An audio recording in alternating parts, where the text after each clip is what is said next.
Hey folks, it's time for another Q&A on Earth's catastrophe cycle, solar micronova, magnetic polar excursion, all of that stuff involved with the catastrophe cycle of about 12,000 years.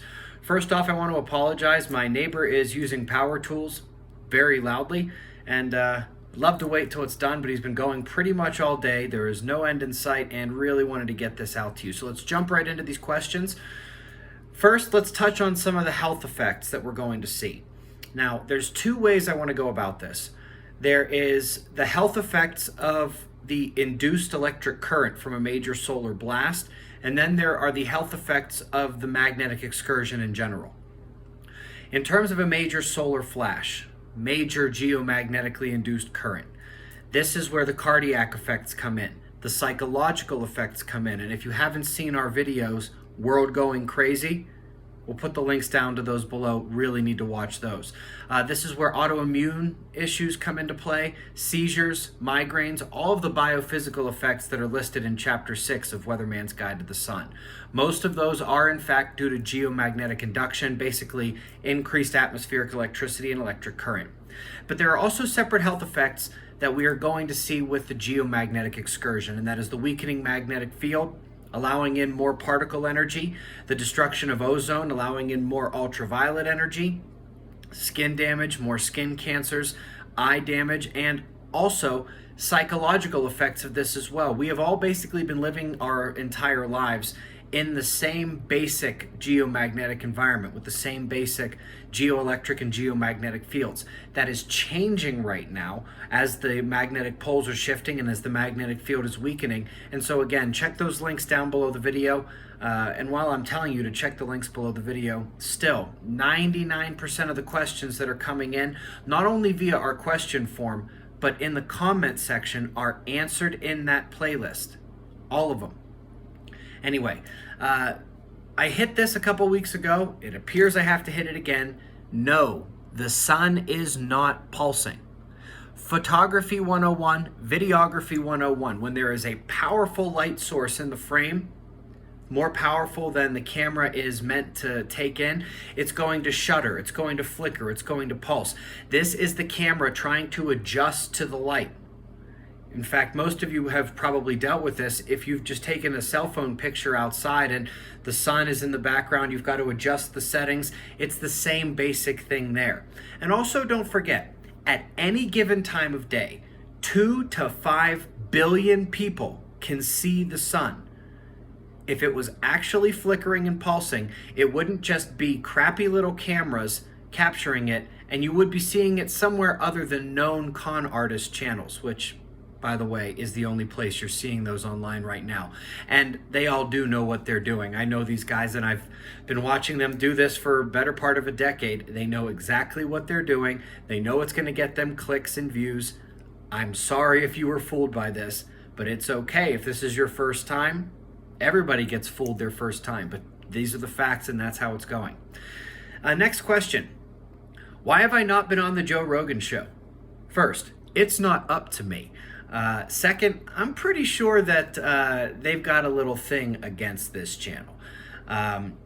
Last time Joe Rogan asked, who do we want to see me interview on the podcast? Literally, the top 40 comments all said either Ben Davidson or Suspicious Observers. He ignored them all.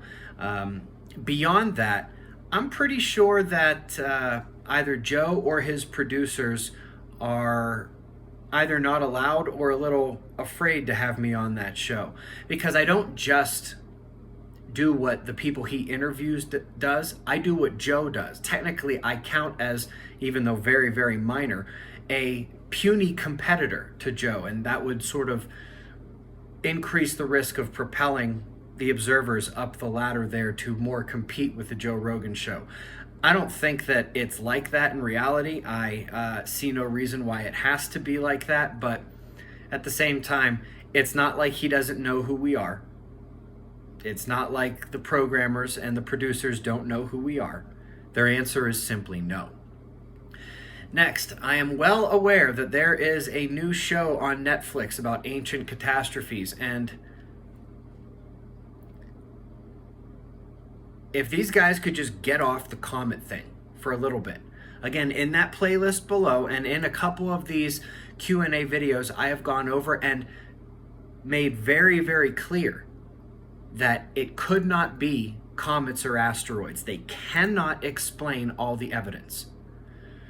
Those theories are not going to explain nova-level isotopes. They are not going to be able to explain the geomagnetic excursion that comes along with the disasters. However, the solar micronova does explain the impactors, pieces of the nova shell hitting the Earth. One explains all the evidence. Graham Hancock and Randall Carlson's explanation doesn't explain all the evidence. And the really interesting thing about that is while Graham Hancock has never wanted to talk to me, Randall Carlson and I, you might remember, we did a video together. The best part of his interview is in the disaster playlist, in the major movie. He was really coming around and accepting the solar forcing aspect of this about 3 years ago, and then he just kind of forgot about it.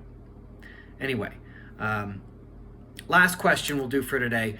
If the major event is coming in the 2030s or 2040s, why are we building the Big Burb now? If you don't know what the Big Burb is, we're building an EMP vehicle, EMP-proof vehicle.